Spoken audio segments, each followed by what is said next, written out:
As had been anticipated for weeks, the Seahawks making the bittersweet announcement on Wednesday that Tyler Lockett is no longer on the team.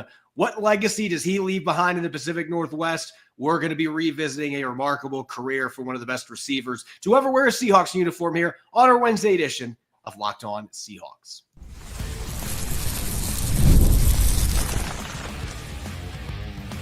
You are Locked On Seahawks, your daily Seattle Seahawks podcast, part of the Locked On Podcast Network, your team every day.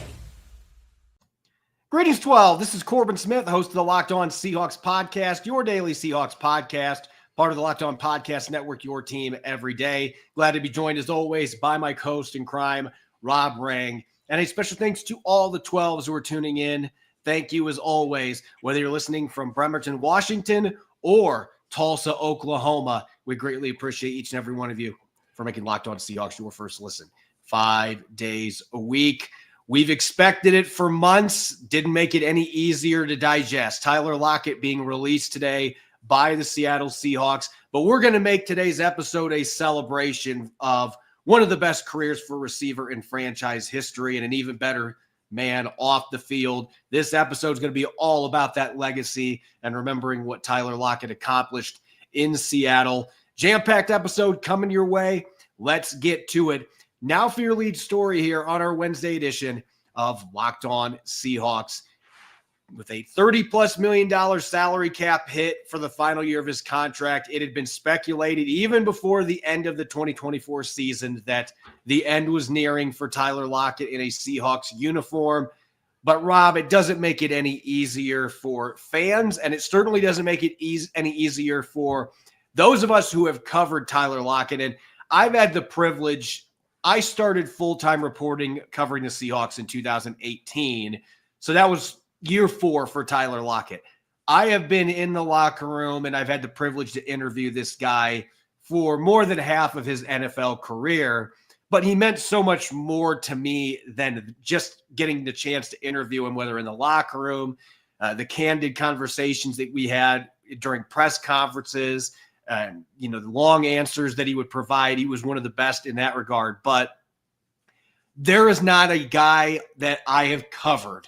And I've covered some really, really good dudes on the Seahawks over the years, but there's not a player and a man that's wore Seahawks uniform that's had a more direct impact on my life because of what Tyler Lockett stands for, not in a football uniform, but what he stands for off the field. The guy always has a smile on his face. He truly cares about everyone. And Rob, I've worked camps for 9 or 10 players. When I was in Indianapolis before I moved to Seattle, I went to some Colts camps and I was a coach at Colts camps. I've done camps for a number of Seahawks players. And this isn't taking a shot at any of those guys. All of them. I haven't worked a camp where I'm like, man, this guy's, completely non-existent, not doing anything, just sitting there. I haven't worked with anybody like that. But Tyler Lockett is as involved, as heavily involved in those camps as any player that I've seen, and really has made life-changing experiences for all the campers that had a chance to work with. And even us as coaches, most of the time when we're coaching, even the ones that are reporters that are coaching, I don't know how many of those there are out there, but Tyler Lockett always made it a priority to make sure that he talked to those of us that were coaching and shared his input on some things. I just thought he was very hands-on, and I had a great appreciation for it. And we know all the great things that he has done in the community as well. As a reporter, you have to try to take emotion out of it. But this was still a very difficult day for me, again, because I just think that this guy, he is the perfect definition of what you want a kind-hearted man to be. And I know that may sound strange about talking about a football player, but that's who he is. This guy is genuinely just an incredible human being off the field. 3-time Steve Largent Award winner for the Seahawks. Beloved in the locker room, beloved in the building, beloved in the community. And that's what makes it that much tougher for fans, even though they knew this was coming. Yeah, exactly. We did know that this was coming, and yet still it was in some ways kind of a shocking announcement, and so that to me is one of the difficult things about this. And as you say, he was a 3-time winner of the Steve Largent Award. That says a lot right there. I think that just the fact that just throwing out the statistics that he had, He was second all time in Seahawks history to only the great Steve Largent in terms of receptions and receiving yards and receiving touchdowns. 69 touchdowns, 8,594 receiving yards, 661 receptions. Corbin, I don't know that those are numbers that are eventually going to get Tyler Lockett into Canton, but in my opinion, he absolutely should put him in the Ring of Honor. And again, I think that that should be an honor that is only bestowed upon the absolute best of the best. And that is something that the Seahawks have done in the past for some of the absolute legends. And that, to me, is exactly what Tyler Lockett is. I think that, when you think about Tyler Lockett, to me, one of my very favorite memories, and we're going to kind of talk about this in a couple of moments here, but I just want to start it off with the fact that I just revere the man and the legacy, just because the fact that I could not have been more wrong when Seattle traded up to get him in the first place. I saw a spindly wide receiver and return man from Kansas State, and I certainly recognize the NFL legacy that he was. But at the same time, I just saw a guy that I struggled with the idea that he was ever going to be durable in the NFL. And to me, that was one of the most remarkable things about him, is how durable that he was throughout his NFL career. And I still think that he has an NFL career ahead of him. Look, I would love to see Tyler Lockett be able to somehow come back to the Seahawks. But I think that what he has done already over his NFL career deserves a great deal of respect from everybody. It's one of the reasons, frankly, why I was disappointed in DK Metcalf's the announcement essentially that he wanted to be traded from the Seahawks. And I wonder if that is not a DK Metcalf who just views Tyler Lockett maybe as a great teammate. And this is his way of having a little bit maybe of a temper tantrum to just say, hey, if you're not going to bring my brother in arms back, then I don't want to be part of this franchise. That is the type of legacy and the type of loyalty that I think that Tyler Lockett is going to demand from, maybe not demand, command from his teammates, from the fan base, from members of the media. He is absolutely beloved. And I don't know that you can say that about many professional athletes in today's era.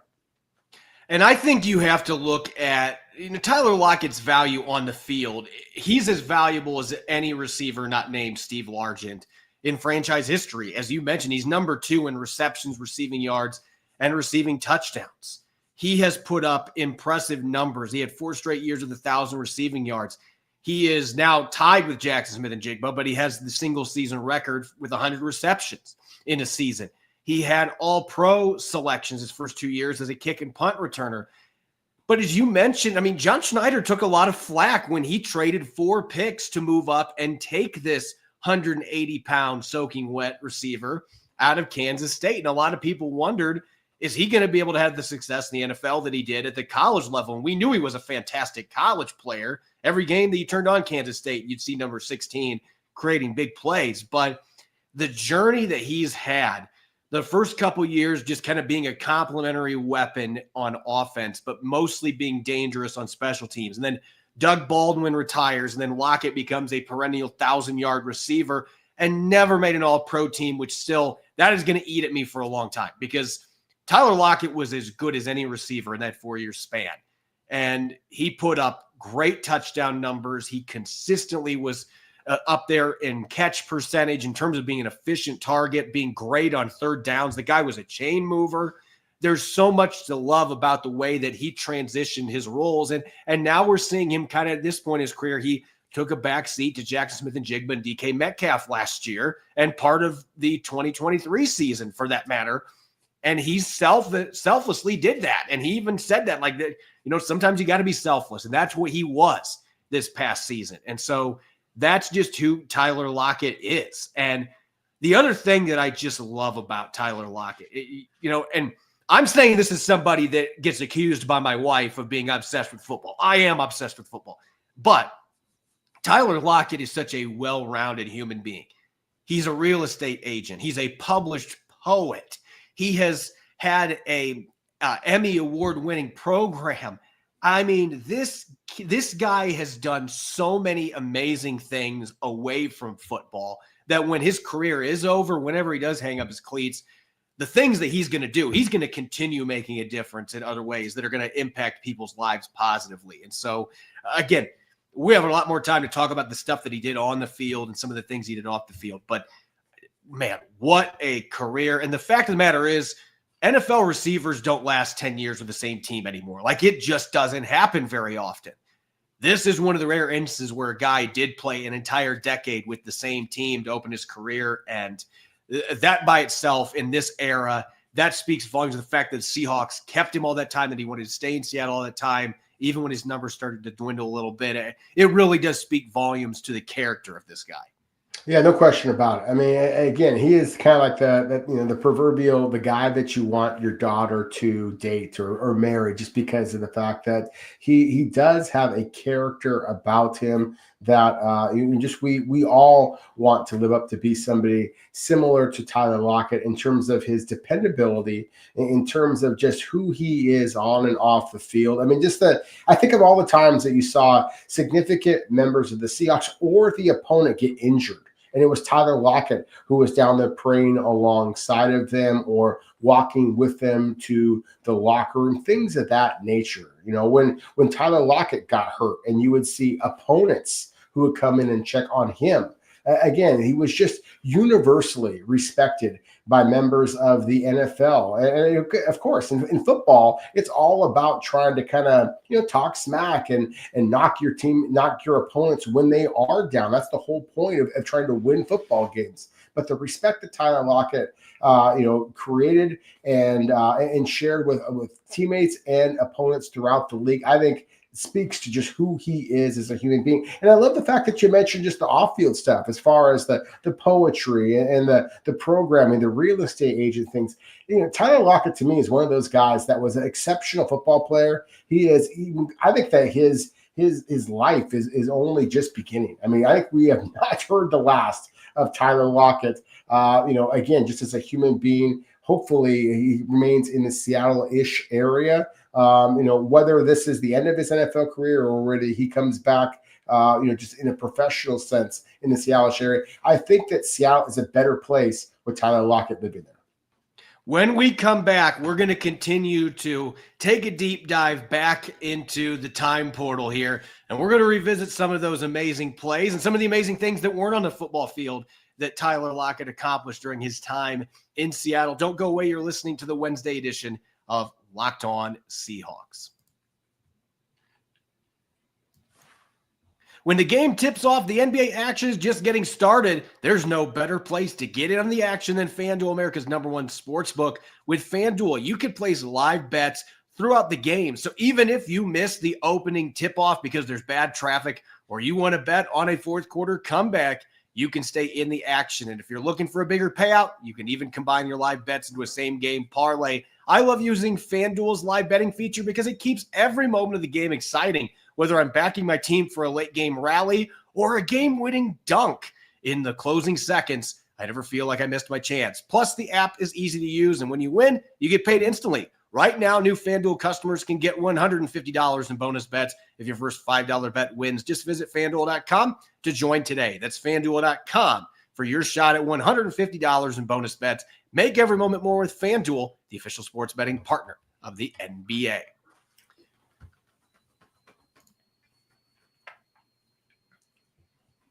Welcome back to the Wednesday edition of Locked On Seahawks. This is your host, Corbin Smith. A special thanks to all the 12s who are tuning in. My co-host in crime, Rob Morang, and I greatly appreciate those of you that tune in and make Locked On Seahawks your first listen 5 days a week. Tyler Lockett officially being released by the Seahawks today. And as we've talked about for the last month and change, this was expected to happen. We were kind of holding out hope. I'm going to admit that. I mean, I'm never rooting for a guy to lose a job. I was hoping Tyler Lockett was going to be back. And again, because he's one of the most iconic receivers in franchise history. And you can make an argument, one of the most iconic people that's been in a Seahawks uniform. But unfortunately, this is still a business first and foremost. And the Seahawks were not going to maintain him with that huge cap hit. So now he gets a chance to scan the market. Maybe he reunites with Pete Carroll in Vegas. There's a few other options out there for Tyler Lockett. Maybe he goes to Kansas City to pair up with Patrick Mahomes. There's a lot of intriguing possibilities there for him to continue his NFL career away from Seattle. As I just mentioned to close the last segment, Rob, it's really rare to see an NFL player play 10 seasons in the league, especially a receiver with the same team for 10 years. Like, I feel like these standout receivers, they change uniforms as much as some people change clothes. They are changing teams constantly, and there's all the drama kings that play the position. Tyler Lockett was the antithesis of that. Like, this is not a guy that was going to be raising issues as far as drama goes. And this last season, we saw, hey, I'm thankful I'm still on this team and they want me here. That was the only comment that we got from him. Just a different soul. Tyler Lockett is the most of the star receivers that you're going to see in the league. And I still believe you can make an argument in the last 10 years, the most underrated receiver in the NFL.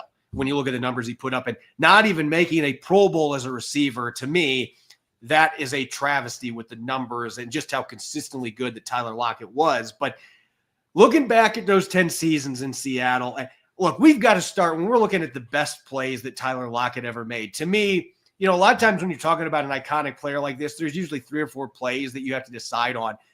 But I still think that toe tap drag, tiptoe drag that we saw from Tyler Lockett against the Rams in their action green uniforms in 2019.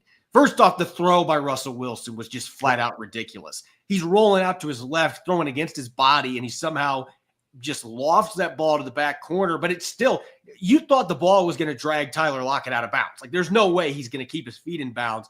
But this guy was the absolute pro when it came to getting both of his feet down in bounds. The toe drag swag, he was the king of that. And that's the play. And you can still see that picture in the VMAC, by the way. I know they took down a lot of pictures in the VMAC, but you can still see the picture in there of his feet being down on that. I still think that is one of the 3 greatest touchdown catches that I've ever seen. The concentration, just in terms of probability, like, I don't know that you could ever have that replicated again. It was that level of complexity. To me, that is the signature play of Tyler Lockett's impressive career.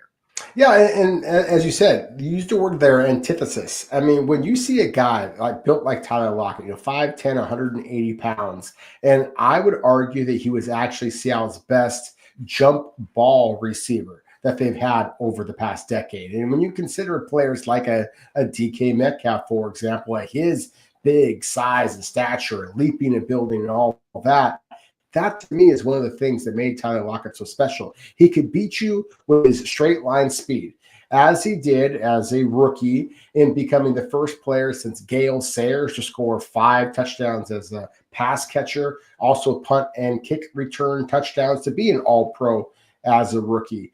So the straight line speed was absolutely terrific. Obviously, if you're going to be a return guy and as a guy who can make some people miss, then you're going to have incredible lateral agility, vision, and courage through traffic.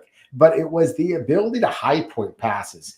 Again, he's listed at 5'10", but he played like he was 6 foot at times, and certainly looked like he was 6 foot on that particular play. Just to be able to have the body control, the awareness of where the line of scrimmage, or the back of the end zone or corner and part of the end zone was on that particular play. And then just to be able to catch passes as consistently as he does, or as he did in the Seattle uniform. I mean, I have been kind of racking my brain trying to find a potential replacement for Tyler Lockett in the 2025 NFL draft, because of course the writing has been on the wall for an awful long time. We knew that this move was likely to happen. I can't find a receiver who has his combination of quickness, of speed, of body control, of hands, and of consistency.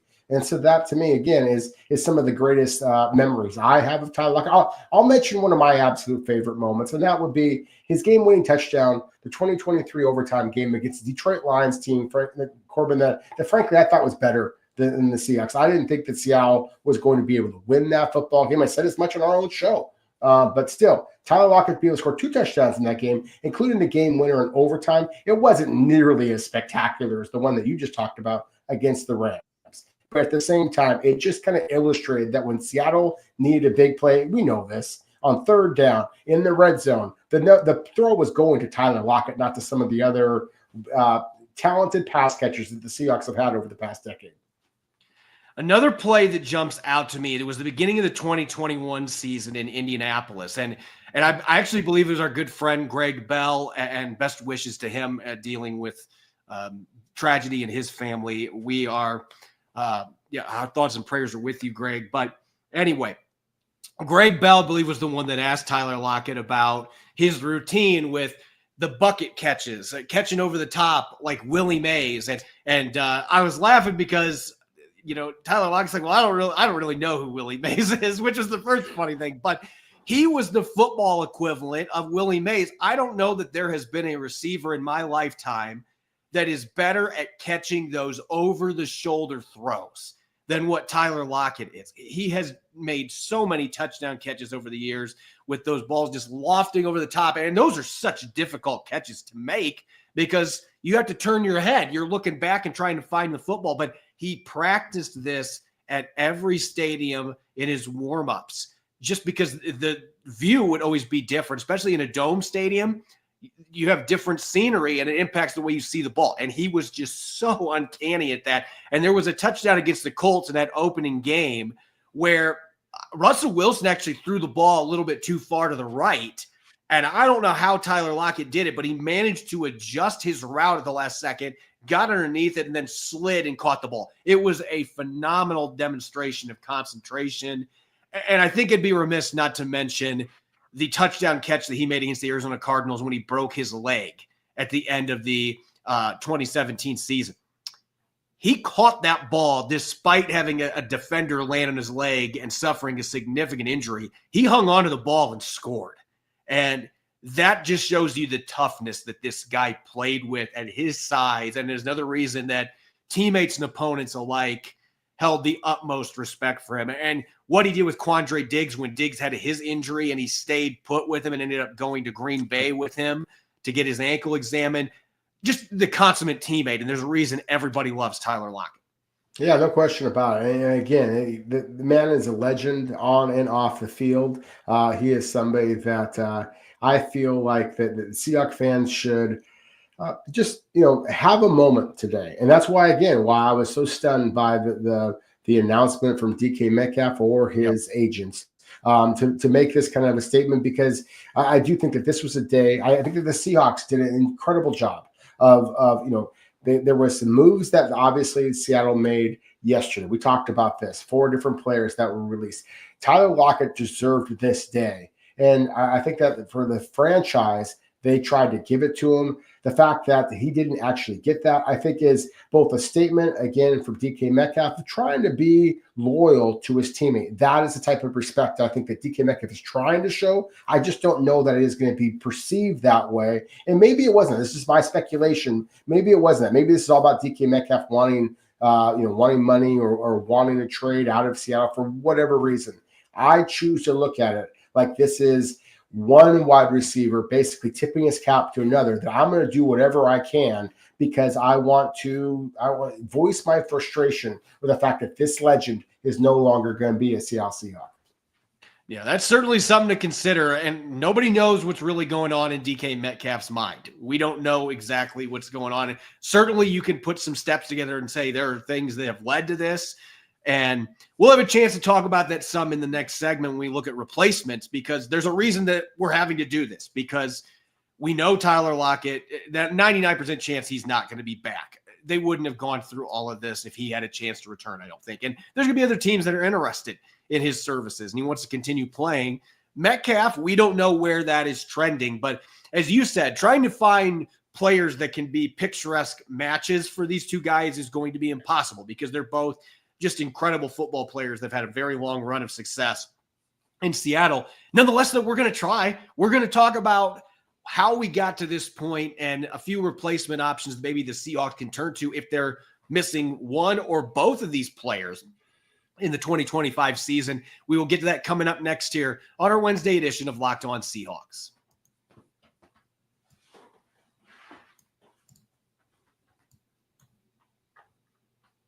Welcome back to the Locked On Seahawks podcast, Wednesday edition. I'm your host, Corbin Smith. He's Rob Rang. A special thanks to all the 12s who are tuning in, and thank you as always for making Locked On Seahawks your first listen 5 days a week. today was just one of those days where it just felt like there was a chronic bombshell that was exploding in the city of Seattle when it comes to sports. I mean, you had the Kraken making trades. You had Tyler Lockett's release. There was things going on with the Sounders. Every team in the city seemed to have something crazy going on. But the biggest news, the biggest bombshell, and maybe for most people, for me, it was not a big bombshell because we've been talking about this since last Friday with DK Metcalf. And, it's obvious that this was something where there was a bunch of different steps at play here, Rob. You had the preliminary negotiations, John Schneider in the front office. Well, this is what we think you're worth. And DK Metcalf, I'm worth this. And there's a gap there. And normally you have a way to whittle that down. But then this past week, John Schneider talks to a couple of teams, including the Green Bay Packers, and there's players that are discussed. It got to that point.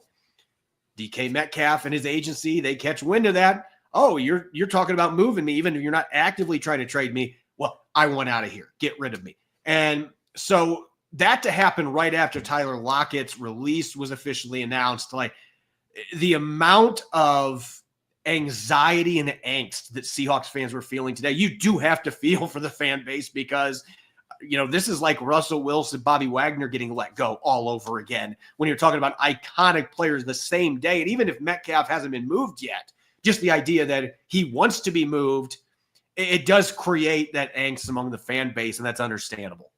No, it absolutely is understandable. And it remains to be seen if DK Metcalf actually is going to be moved. Obviously, this is a player that right now is feeling upset and, and has voiced his displeasure. At the same time, to me, this is also the possible sign of a player who is upset. But as we know that DK Metcalf has struggled, he's obviously been characterized as a hothead. He's got himself into all kinds of trouble with personal fouls and blocking after the whistle has been blown, all those types of things. So I'd like to think that DK Metcalf is going to remain a Seahawk. However, as you said, your own reporting back on Friday of last week, there has been some scuttlebutt that the Seahawks are exploring some trade opportunities. It's one of the reasons why I listed Luther Bird III as a possible first-round selection. Obviously, I've been paying attention to the Seahawks. I know that they have their issues along the offensive line, but we were anticipating that wide receiver is going to be a position of concern for the Seahawks. Luther Bird III is not Tyler Lockett. He is not DK Metcalf. He can be a different sort of weapon in Clint Kubiak's offense. And so we have to turn the page sometimes, unfortunately. But I do think that there is a possibility that DK Metcalf hopefully calms down, that cooler heads will prevail, that Seattle can come up with some type of a contract extension that might satisfy number 14, because I do think that the Seahawks are a better team with number 14 and number 16 on the field. I think that the biggest thing that a lot of Seahawks fans want to know is basically what's going to happen next. Can Seattle continue this ascent that it felt like they had at the tail end of last year? If they don't have Tyler Lockett or DK Metcalf, it feels very difficult to do that, especially when you look at some of the free agent options that might be out there as possible replacements for either or both of those wide receivers. And we're talking about guys like a Devontae Adams at his age at this point, or a DeAndre Hopkins. Maybe one of the better options would be a guy like a Chris Godwin, who's 29, coming off of injuries. Darius Slayton at 28, who has struggled with injuries as well as consistency, just as a pass catcher himself. Maybe the most intriguing option might be some type of a trade with the Cincinnati Bengals, who also have a possibly disgruntled wide receiver in T. Higgins, who was getting the second franchise tag. So maybe Cincinnati and Seattle could talk. There's so many different possibilities out there, but the end of the story is that there is not a pass catcher in this draft class or in free agency who is going to be the plug-and-play, consistently reliable type of pass catcher that Tyler Lockett or DK Metcalf have proven themselves to be over the last 5, 6, in Tyler Lockett's case, the last decade in Seattle. Yeah, and I think when you look at these two players, it's easier to find players physically that are like Tyler Lockett. Like DK Metcalfs don't come along.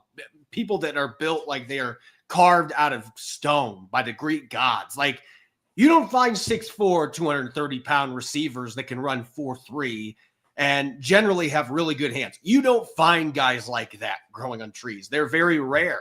And so if you have to move on from DK Metcalf, when I look at this draft class, we've talked about Ole Miss receiver Trey Harris, who is a bigger bodied receiver that can win downfield. He's not DK. He's not the same athlete. He's not the same size.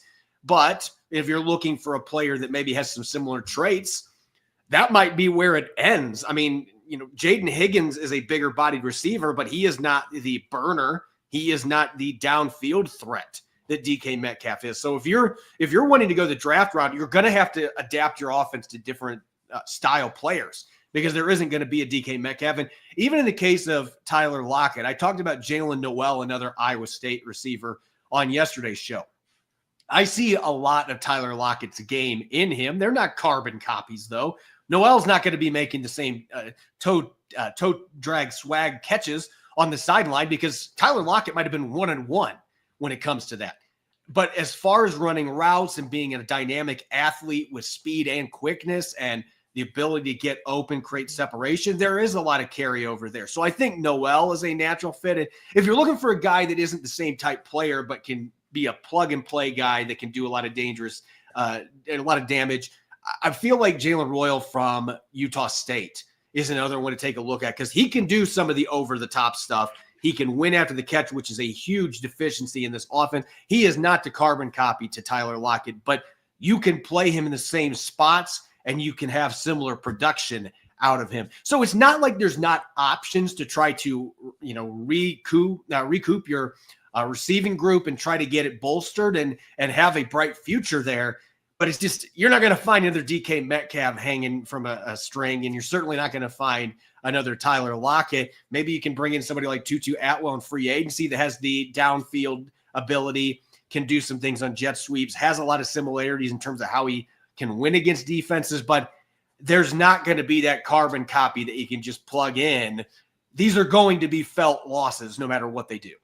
Yeah, no question about it. And that's the thing is, of course, DK Metcalf famously was a second-round selection. Tyler Lockett was a third-round selection. I don't think that the Seahawks can, enter the 2025 NFL draft expecting to get anything close to the production that they got with these two wide receivers on day two. I think that if you are going, with all due respect to a guy like a Jalen Royal or a Jalen Noel, as you just mentioned, two very good football players.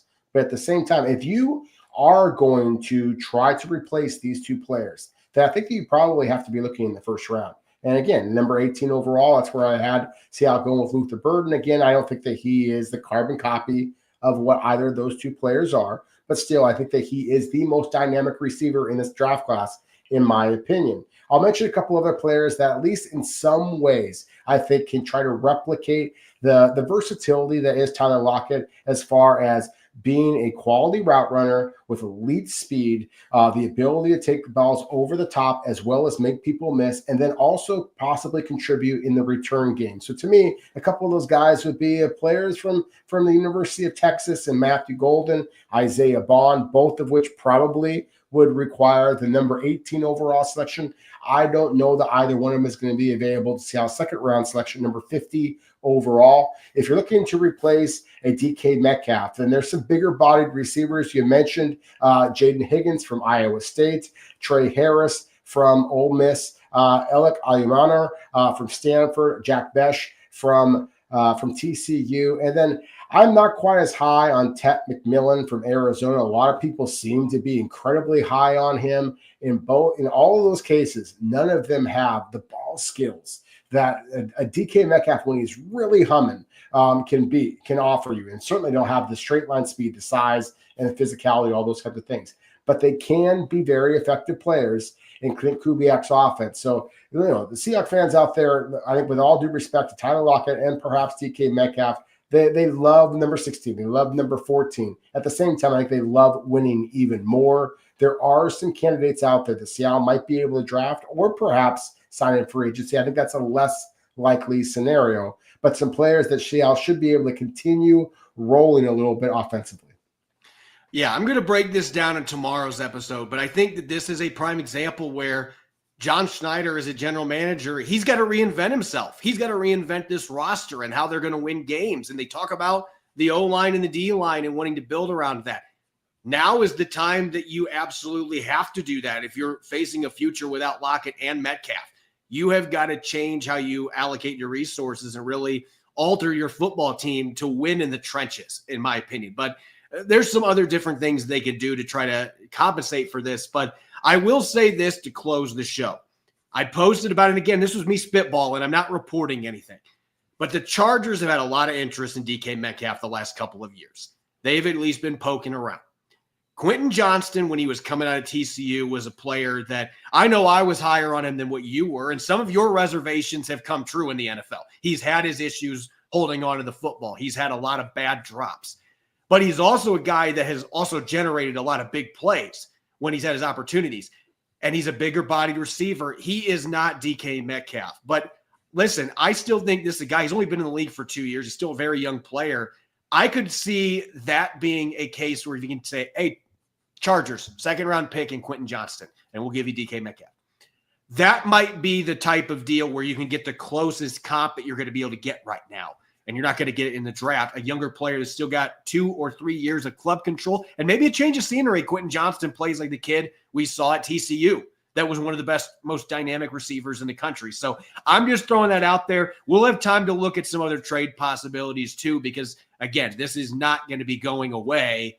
I'm afraid it is not going to be going away. There's going to be a lot of discussions about DK Metcalf, his next step, what the Seahawks may get back in return. As always, you can follow me on X and Blue Sky at Corbin Smith NFL. You can follow Rob at Rob Rang. Make sure to subscribe to Locked On Seahawks on YouTube and wherever you get your podcast to make sure you don't miss a single episode.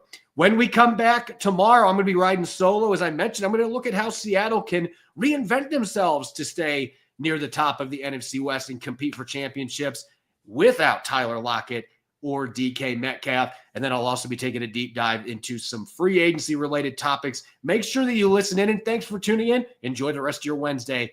Go Hawks.